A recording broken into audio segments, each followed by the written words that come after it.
بینار و گهدارین روژاوا تیوی دنباش.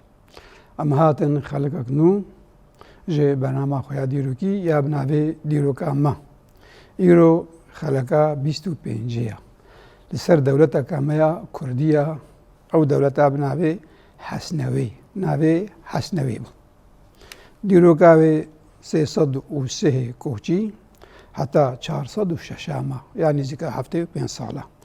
دبی زاینی 932 حتی 1915 زاینی یعنی وکم گویی دور هفته 5 ساله مایا شخوا وقتی گو امتین دیروکا دولت خود یار دکن ام زانگو او دولت جاناجی نیو کردستانی گرتنا جانا سیری بیگرتنا جانا جدربی وقتی ام کردستانی یعنی نوگا خاک وگ نخشی گناه ام کارتین جاناجی جدربی وی نخشیجی وکمیناک دولتا ما روادی یا گو خلقابوری خلقابوری ما بحثاوی کربون نه دولتا ما حسنوی او دولت ل کودری بو چه پارچه کردستانی بو چه قاعد وگرت بو سیاست آوی چاو کسایت ایمنا سروکی بر اصلی عند بسروک و نقل من بیشتر میرک بر دولت کا سربخ بو خودی پایتخت بو خودی سیاست بو خودی جاکسازی بو هندرو اجدربا خودی شربو بر خدان بو جاناجی سرخبونا خب تمامی دستان و جاناجی وقت ما گوش کستبا جانب بو پیور اج دولتا عباسیرا یعنی دولتا وهیرا جهوی دولت الکودی بو دولتا ما حسنوی جهوی کودر بو هناك نخشينا وكهرجار مج نخشي كردستاني مشيكريا هر چار پارچه كردستاني روجهلاتي كردستاني باكر باشور روجابا قالوا اب دولتا ما كردي يا بنابي حسنوي لكيجان پارچه كردستانيا فرانيا بيت كبير روجهلاتي كردستاني ده وخد وغري تي حتى باشوري كردستاني وجانا دغه باكوري كردستاني جي بريا سينور ورن دانين بريا سايكسبيكو و بيمانين ويرنجيها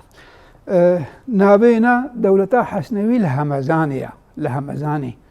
همزان جي امزان كبير روجهلاتي كردستاني ده وهمزان امزانو پایتخت کما دیروگی دولتا میدیبو جمعیونه نبی اکباتانایا جانبین همدان جانبین همزان بجنا بي دولتا حسنوي لهمزاني للجور ملي كولينكري ومشو باندي پایتختاینا نهمزان بو هرم باجار ودبر همزان و برفراد بو اللي وكم اللي عندر اللي كلنا خدا پایتختاوي باجاري دينوري بو دينور أبا دينور كبير ولاية كردستان ده نزيكي كرمانشاني نزيكي كرمانشانية أبي دولتي أختي أمر لي مزن من نخشكي بيجي آنيا شخوا دانينا ميرشينا حسنوي أفتشتكي شاشة نميرشين دولتهم دولتا حسنوي پایتختای ما گوت دینوری بو ابا دینورا و ما گو همزان کبی وی ملیدا وش خو بردا خوار حتی دهات علی کنداوی خرم آبادی شاپور باجاری شاپور خوست خرم آبادی و کیتر که دهات دورا یانا ناوی پرچنش کردستانی دکرن دورا چیا قلت اقليم الجبال او اقليم الجبال كده دكي حتى دبر شهر زوري اب شهر زود كبي باشوري كردستاني ده وكي تركيجي شهر زور شو امزانغو سليمانيه يجي وجانا جي دسركتني خدا دغها حتى دبر هوليري وحتى روجاباي هوليري جي يعني بشك جي آليه مي باكر دورا يا سرحدي خوار وكي ديك عليه باشور حتى روجافاي هوليري باشوري كردستاني وش خو بيجا روجهلاتي كردستاني وش دربي روجهلاتي كردستاني وحتى دورنا أذربيجان بندستي دولتا ما حسنوي دبو دولتا حسنوي في دولتي أب دولة سردستي كي هاتا آباكر ما قوت سيصدو سهي كوچي هاتا آباكرن دبين دورنا صدو أسوهنه زايني سردستي كي هاتا آباكرن سردستي حسيني كرد قلنا الحسين الكردي حسين الكردي أوجي يجوج عشيرة ما كردها برزيكانا عشيرة برزيكانا عشيرة ما كرديا برزيكانا بوم سردستي حسين هاتا آفاكرن وما قلت شديرو كده سيصدو سهي كوشي دا وك آگاهين ريبا بريوي نار السروكي ونار كيبون السروكينا شو ما قلت دعم إزرينر مؤسس شو ما قلت حسينا پشترا نام الباطاي دك حسين نافدار جي هبون نافيكي ونداد بو ونافيكي غانم بو خودي رول بون لمن نديبو نسروكي دولتي خودي رول بون نديبو نسروكي دولتي لو جبرقو پشتي حسين دجهد كوريوي حسنوي هاتيا حسنوي و في دولتها حسنوي نابي خوش حسنوي بخوغت حسنوي كوري حسيني كرد عشيرة برزيكاني أب حسنوي هناش خو دولة سردستينا فره بوا وخرط بوا پشتي حسنوي راستي سروقنا نافدارن حسنوي نامي ديروكا شوف بين رولاوا وكاريوانا بيشقا خبات وكار كرنا پشتي وينا بدر هاتيا بدر جي أوجي قلق نافدارا پاشنا بينا يقو خليفة عباسي ليكش بالويدة من دماء دولة عباسي بون راستا بوهي بون بوهي دسلات داري كرتبو سردسي عباسي هزاوا قلسبو لدولته خي خليفة عباسي بون ووجه دولة ما حسن بيجي خوش بوهي رزقار كربو خوش بوهي رزقار كربو شو بوهي جي وقت تيجشتنا كي بوهيجي دي بيجن أوجب كوكا خو كردن بلكي ناجانا جيدرنا ديجي راستي أنا توا كرد يداقر كرا بيجن والله بوهي مناك سلجوقينا يعني تركن يعني عرب يعني دينا اللي جيدرنا مجي هنا بيجن بوهي كردن وكردي ساسانينا حتى عملي بينادر حتى باجرا ويه قالك منابي كردي ومنابي فارسي في هنا وش خوفش باندور الشاندات سلجوقي اجي قالك بو اواز منابي كردي خد كردن بهداويه والعرب اجي و باندور الوادو بو شانده ونابي رتما كردي خد كردن اللي اوخا ويه يعني به يعني شو سيبوي بهيستيا سيبوي او زمان زانيغو رزمان ويسانديا جعرب دما مسلمان هذا نبي سيفوية يعني بهنا سيفي أبي حسنوي يعني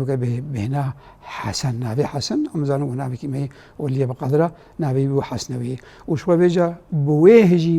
ما بستعملها بويهينا بويهجي يعني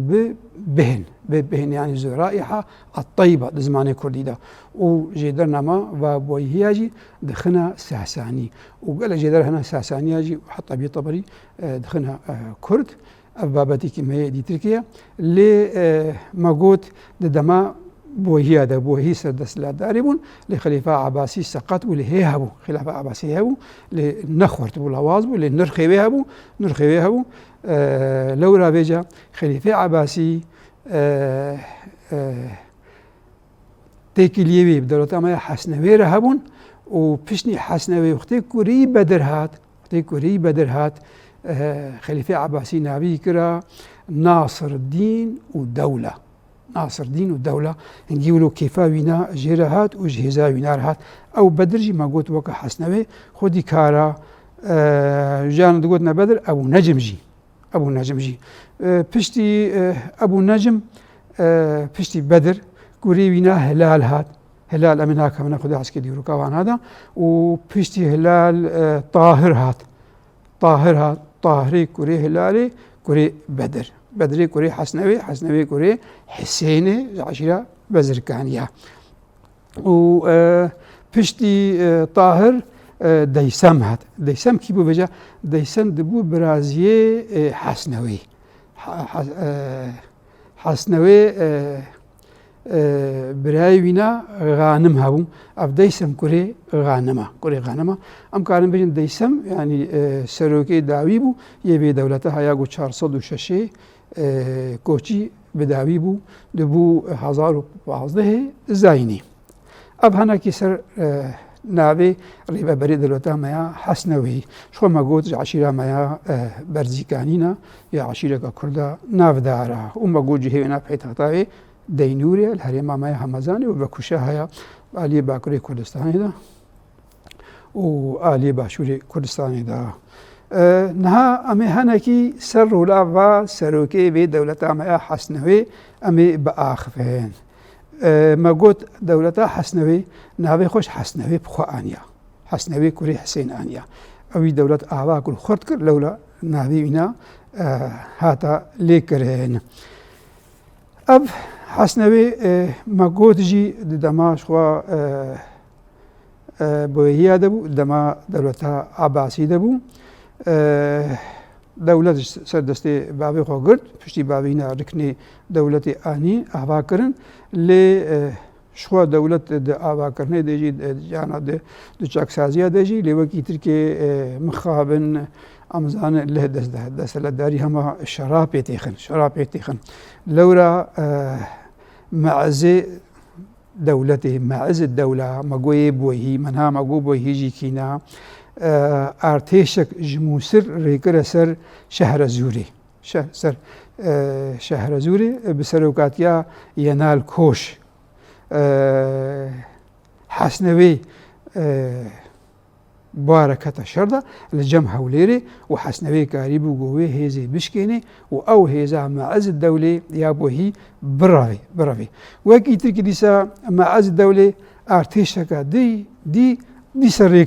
ڕێکرا vê neqlê berêvê da deynûrê û karî bû got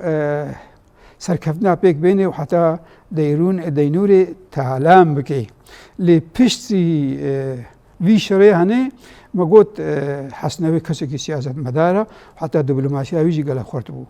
ji derê me gelek behsî dikin girînenda zanista musilmanî Daîretul Maarif el İslamiya û wekî tirkê Mihemed Emîn Zekî û gelek ji derê dîtirkê jî dibe ev kesê hene gelekî zana bû lewra vê ca piştî wî şerî yê gunha me got û deynûrê ewna û meez dewlê bi hev re li hev hatin yanî şer rawesta gelo çima şer rawesta ji ber ku di wê demê de dijminê rikin dewlê li Circanê dijî wî rabûn êrişî wî kirin wî alîkarî ji birayê xwe meez dewlê xwest me got niha şer niqaba meez dewlê û hesnevê de bû li devera deynûrê şer ji meez dewlê xwest meez dewlê wê çikê levhatin bi rikin dewlê re kir ji bo xatirê ku arî birayê xwe bike arî birayê xwe rikin dewlê bike û neçar me got ئاشتیە بە حەسنەوەی لە پێک بێنێ ji بۆ خاتێ dijminê xwe re bikevne şer de û ji wa re vala bin lew revêca levhatin neqebawa de çi bû bajarê deynûrê me got paytext e û niha me ji we re nîşan kir jî deynûr girdayê herêma Kirmanşanê eva deynûr bi tîpê latînî nivîsane deynûr û şo dayîna hesnawê dewleta hesnawiyê jî ev paytexta dewleta hesnawiya bû yanî cihêwê nabû dikeve Rûlatê Kurdistanê de wekî dîn me got şwa ev beşê Rojatê Kurdistanê ye ev ê Tirkiyeyê Başûrê Kurdistanê ye deynûr paytext bû û em zanin jî gelek kesê xwende û zana rola deynûr ya zanistî naz dikin ji ber zanyar welema ji deynûrê çêbûna koka wa zanyara Kurd e lê dibe nivîskarên Arab û dibe rewşenbîrê Arab wan ava dikin ji ber ku di wê demê de çand bi nivîsandina musilmantî bûn lê ew bi xwe koka xwe de Kurd bûn û heta bi zimanê xwe Kurdî jî diaxivîn me got deynûr پایتەخت بوو.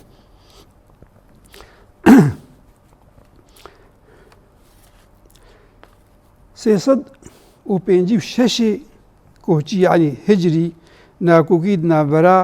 عەزت دەولێ ئەوژی بۆ هیە ئێدگوتێتە بەختیار و حەسنەوێ دەچێ بوو و مخابن شەڕێکی پر خوەرجی نەقەباوا دەپێکات. ئەو دوی شەریدا ئەو شەرێ گران کی تێدە بسەرکەت حەسنەوێ تێدا بسەرکەت و بەختیار ئێون هەما گوتی عەزت دەولە شکست وێ سەرکەفتنەها حەسنەوێ بێتر خوارد کرد بێتر ناوێوی دەرێ خست. سێسەد و پێنجی و هەفتێ کۆچی دیسا هەردوو کەس یعنی بەختیار و حەسنەوێ سیاسەت و لەیە وەختێ ئیرۆ دو کەسایەتی دژی هەفتوو هەبن و هەردوو خورد من دەیمەزێنە بەدەمێرە بیننگ و پێدەبیاوە بە لافهاتنی هەیە بە دۆستانیە هەیە یعنی نکارن بشەر هەفتوو تنە بکەن بێژە چتکن تێکیلیا بە هەفتوو دەکەن لەوەرە بێژە ئەف بەختیار و حەسنەوێ ئێمە گو عەزت دەولێ بوونە دۆستی هەفتوو بوونە هەڤالێ هەفتوو و هەڤالتی نەقەبە هەفتە پێکان یان لە هەڤهاتن پێک ئانین و بوونە دۆستجی و چژی کردن وا کەسە دوێ دەمێدا ئەدوێ بەلکی دەبەرا مووسل هەبێ دەبەرا مووسل ئەبوو تەغلبێ حەمەدانی میرەکەی وێنە شەڕێ حەسنەوێ کرد هەردووە بەختیار ئاری حەسنەوێ کرد و حەسنەوێت شەردا بسەرکەت و وەختەی گۆ بسەرکەت شووە ئەبوو تەغلب شکاند وەکی دیبێژە میرەشی ناخۆشی دەولەتا خۆشی فەرهتر کرد گەهاندە حتا زابێ بانی زابێ بچەمێ زابێ بانی حتا بێ دەگرت و مەگوت ئەبوو تەغلب یێ میرەکەی دەبەرا مووسل شکاند و پشتە وەختەی گۆش جەنگێ بەگەرها دریا هەولێر و دریا شەهرزورێرە دیسە بەگەرها دەینورێ. ڕکن دەولێ ژێ دۆستانیێ عاجز بوو ڕکن دەولێکیە ئامێ بەختیارە ڕکن دەولێ ئامێ بەختیارە دەبەرا ڕێی دەستێوی نادەبوو ژێ دۆستانیا برازیە خوا و دۆستانیا حەسنەوێ پر عاجز بوو ناخوازێ گۆ ژبەر چمانێ ژبەر ڕکن دەولێ جاوێ وینا لەبەرا کوردستانێک و داگر پێ بستێ و حەسنەوێ ئەویەکە هازانی بژی لەورا بێژە ژێ دۆستانیا هەتکە قەحەری ڕکندەوی دۆستانیا بەختیار و دۆستانیا حەسنەوێ قەحەری و سەرۆکاتیا وەزیرێ خوا ئەبوو فەضل ئەلعەمید سێسەد و پێنجی نەهادا ئارتێشێک ڕێکرد ڕێکرا دژی حەسنەوێ چمای ڕێکرد خۆی مەگۆنها سەدەمێ نە ئێکسەر لەبەر خاتێک و دید گۆ برازیە وینا و حەسنەوێ بوونە دۆستی هەبدوو هێزەک بەرامبەری هاتە ئاواکردن مخابن سیاسەتا قرژ و لەیە ناخوازێ بەرامبەری هێزی خۆرتە و ژمە نەخواستم چابێینا لە دەبەرا کوردستانی لەبەرا دەینور و هەمەزانێ وایە گۆ داگر بکێ لێ سەدەمێکی ئێکسەر دژی هەبوو مخابن لەهجە مخابن ژبەر گۆ سەرۆکێ دەوڵەتا ڕەوادی ماملان ئێ ڕەوادی ناوی وینا محەممەدی کوێ مسافر و حەسنەوێ شەڕێ هەفتکردن و حەسنەوێ دشاردا بسەرکەت و مخابن دەربێ گەرانجی لە شەڕێ لە ئارتێشا دەوڵەتا مای ڕەوادی خزجی هەتا گا ڕادەیەکی لەشکەرگەهاوە دۆر پێچ کرد و ئاگرژی پێ خست پرانیا لەشگەرگە هەش کوردێمەی دەیلەمی بوون و لەشکەرە وا لەشکەرە خۆل حەسنەوێ گرت لەبێدە هێزا حەسنەوێ خورتتر بوو ئەبوو سەدەمێ ئێکسەر گۆ ڕکن دەولە ببێ دژمنێ حەسنەوێ و ئەو ئارتێش سەرۆکاتیا ئەبوو فەضل العەمید ڕێکرد دژی حەسنەوێ و ji بۆ خاتێ شەڕێ وینا بکەی و مەگۆ سەدەما وێنا چژی بوو چمەگۆ شەڕێ محەممەدی کوێ مسافرێ ماملانەی ڕەوادیرە بسەرکەت بوو ڕکن دەولە ئەو ئارتێش مەگوت ڕێکرد سەرۆکاتیا ئەبوو فەضل العەمیدرە لێ ئەو کەس ئەبوو فەضل العەمید دڕیێدا وەختێت هاتە شەر برێ دەمر لەورا بێجا كوري وينا كتا جهوينا نابي كوري أبو فتح بو أبو فتح بري خداها مزاني وهاتا شر لي أبو فتح دماغو هاتا شر خويايا زاني بقو نكاري شري حسنوي بكي شكر وغرها دي سهات الباجاري ريي وغرها حسنوي بشترا أو أبو الفتح كشان دا عليه خوا ودوستانيك نقابا خو دا شك وريكفتنك جي شكر نقابا خوا وينادا أوي كوري أبو فضل العميد أو جيكرها بالي خوا وريكفتنك بير شكر وبشتي ويكي شكر حسنوي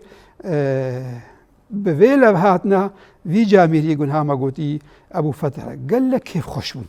شمعنا هات شرينا نكر وبيلا بعدناك شكر لو رجع دياري داني دا خلات داني دا مناك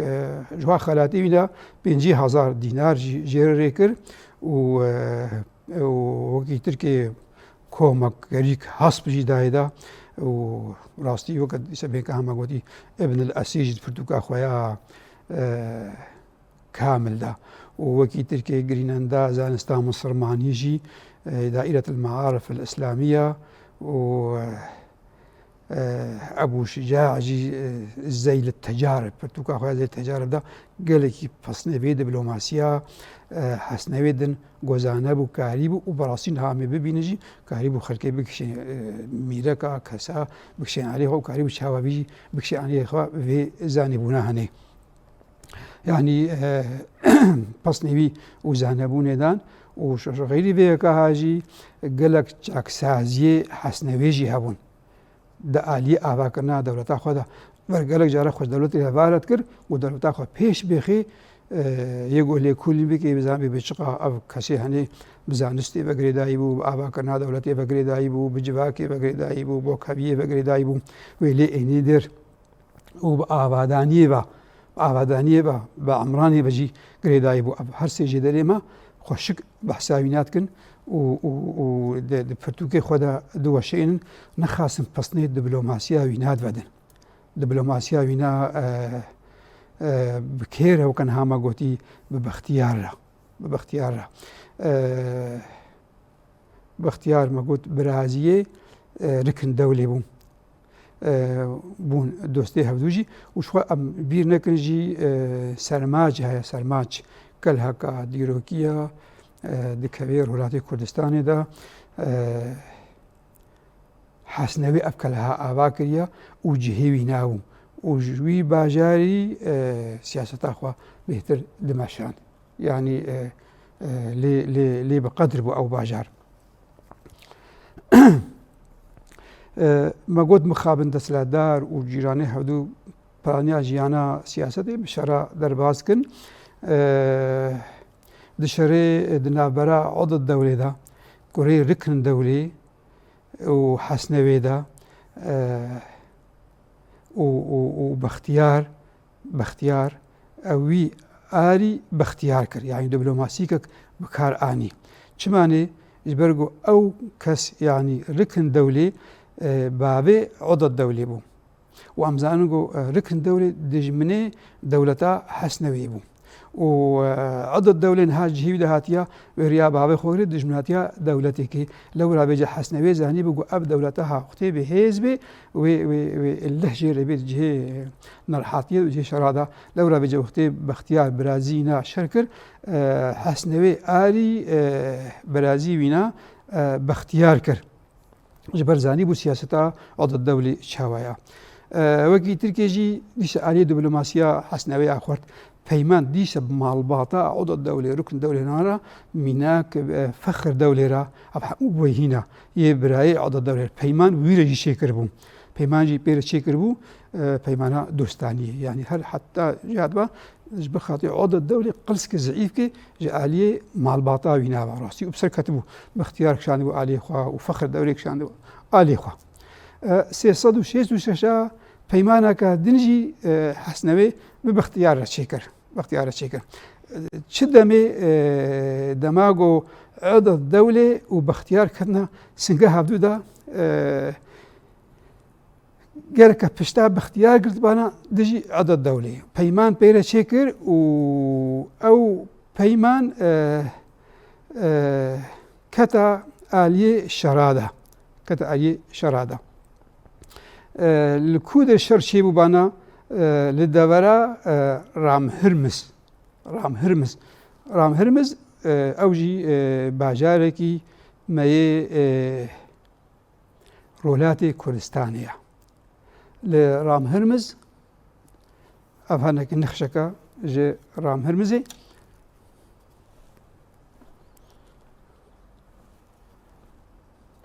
ev kendava ev parçeş kendaviya yani jê bin Xelîc ev Rolatê Kurdistanê ye ev Iraq'a ev Rolat bi aliyê Îranê ve ye Ramhirmiz dikeve vê navê de li ser aliyê kendavê ye li vê derê şer çêbû lê ew şer wê bi serokatiya kêvê me got Bextiyar dijî Adad Dewlê ye wî şerî nekhate encama çima nekhate encama ji ber xatirê got Bextiyar helwesta xwe tê de guhart û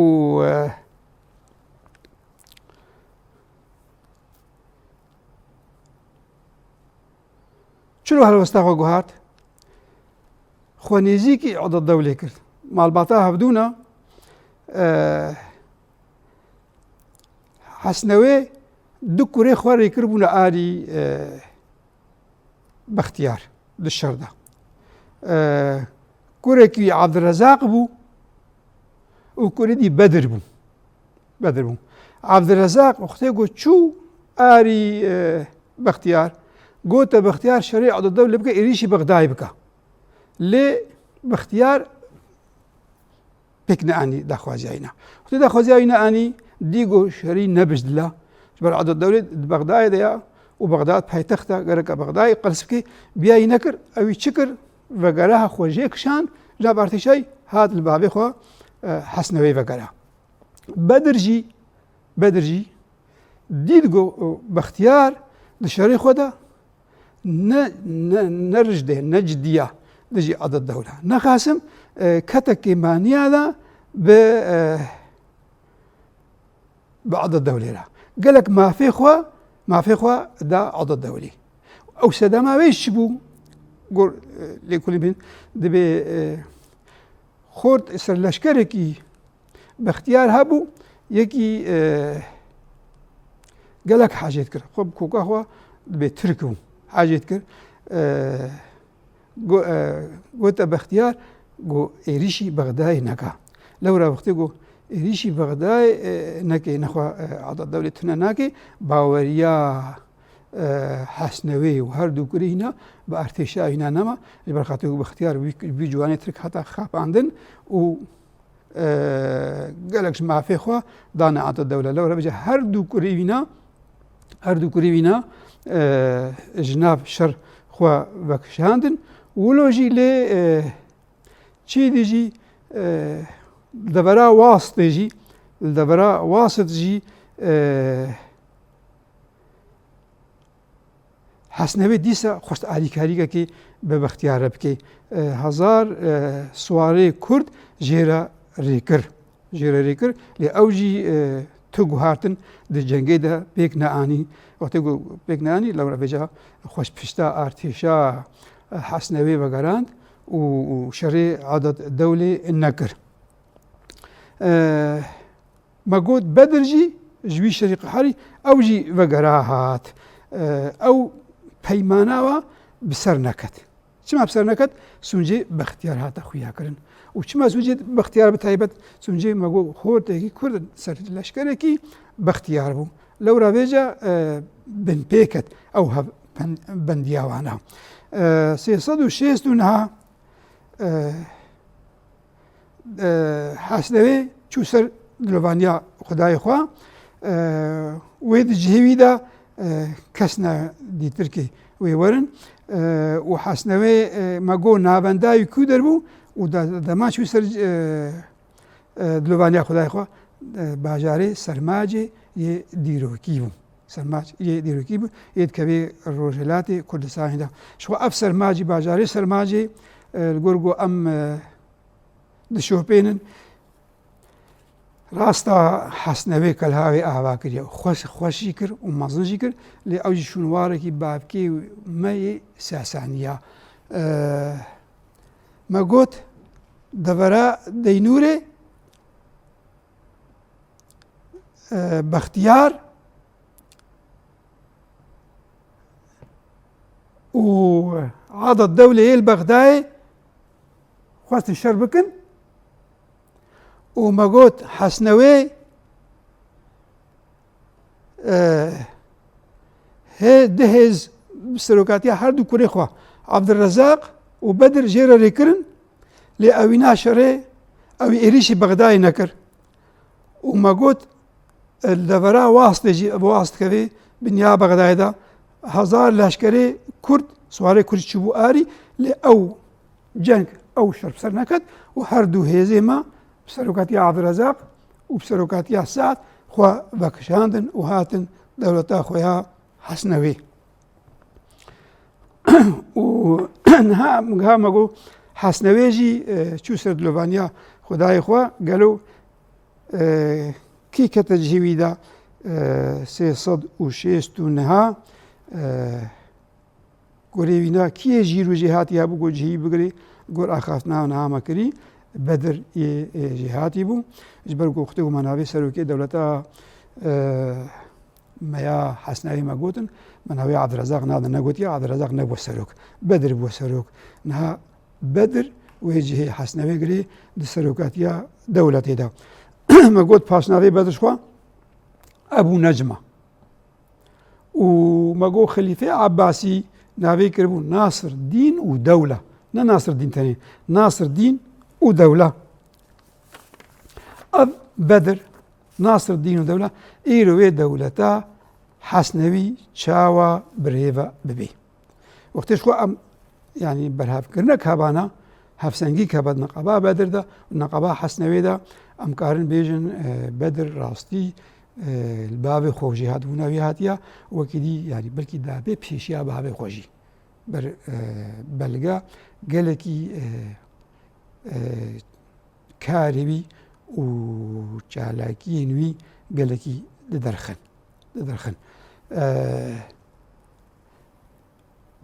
ما بحثا سرماچي كر باجي سرماچي ديروكي ما بحثي كر باش وقتو ام وينا ناجي ام جي ببينن سرماچ خوا ما قوت ديروكيا مايا وكا سنجر نها وما قوش خوا أو كوكا خوا بيجن بابكي ما يساساني آبا كربو لحسنوي هات بيشي قسط أبوينا نشكلها وينانا قالك عاصية نها مايا وكا شنوار وش خو سرماش نها باجارجي يعني البنيا سرماشي نها باجارجي ملازجي تيدا جيانيتكي قالوا بدر وی چی کاری بکی وی چرا دولتا خواب پارزی دناب و عالی شر دیگون ها ما گوتی بویهی تین دولتا عباسیه بویهی سر دستلادار تین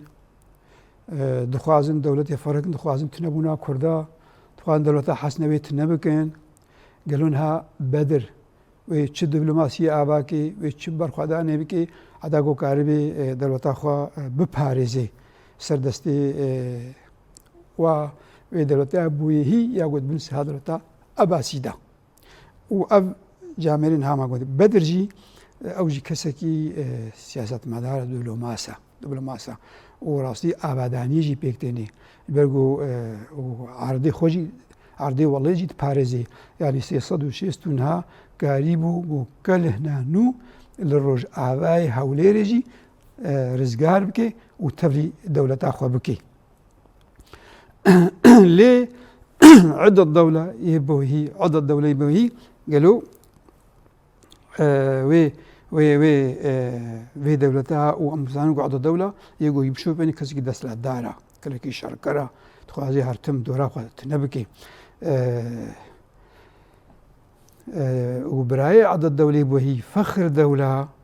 وبرازي باختيار معناه ما قلت هفالي حسنة ويبون هفالي حسنة ويبون نب عدة الدولة يربون لو رافجا وقت يقو حسنة ويمر ونها بدر هات عدة الدولة خوزقو هيزا بدر قلس بكي ويها بنديا نقابا برازي وبراي وانادا بشكيني لو رافجا تشاوى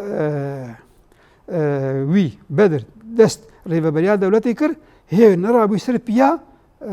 عض الدولة خزقو دربي ليخي دليفي شخورا بدست بخي ودربي ليخي لدولتا بدر بخي ياقو نو آباب بي يعني ريفابريا ياقو نوكا آباب بي تشكر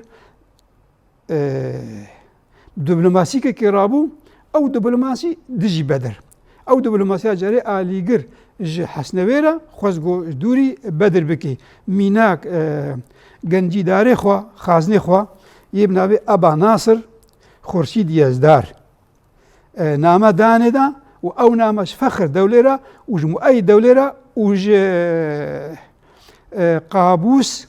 كوري وش مجيرا ريكرن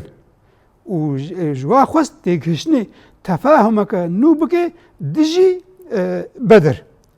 بدر ومخابن دويدا ميدي اختيكو بدر هذا سري ببرجي ديسا ناكوكي كتنا مالباطا حسنوي دا ناف زاروين هذا قالك زاروين هابون مسألة دسلا داير ريفريا زاروين مناك أبو علاء وعبد الرزاق جيقو مبريانا بحث كري وأبو نجم شخوا بدر ناف دا أوجي بحث كر زاروين حسنوينا وعاصم جي وأبو عدنان وبختيار وعبد الملك أفحمو زاروكي حسنويبون پشتی مرنا بابي خوا مخابن كتنا ناكوكيان دا شلو ناكوكيان دا هاناك جوان بونا هفالي فخر دولة دجي عدد الدولة يعني امكان بيجن قبل برجواندية كردايا بالفخر دولة هفالي كردايا عدد الدولة دج مني دولة تاع كردية هانا جوا بونا هفالي فخر دولة دجي عدد دولة وباختيار بالتناخو ما دكالها سرماجي دا ما أو تبلي وناكو كانوا ودبرشي شكل مخابن خوجهان دا عدد دولة ودقود يدا مبهي لسر دسلات داريا من أزي فيكل هي بدمتا عدد دولة كيس الفيرو شيء آني كيس آني ديدقو مالبات هفدونا قرتيا وآرتيشك إيريشي هريما ما ياد بجنده دفرا جيا إقليم الجبال يعني بلكي تماشافانا جي بيستيا دفرا ما آلية جينا آلية جي باشوري كردستاني ودكي آلية روريلاتي كردستاني أو دفرا جيا أمكار نابي باجاري جي بيجن ميناك هولير سليمانية حتى بكركوكي خبت جيجة آلية روهلات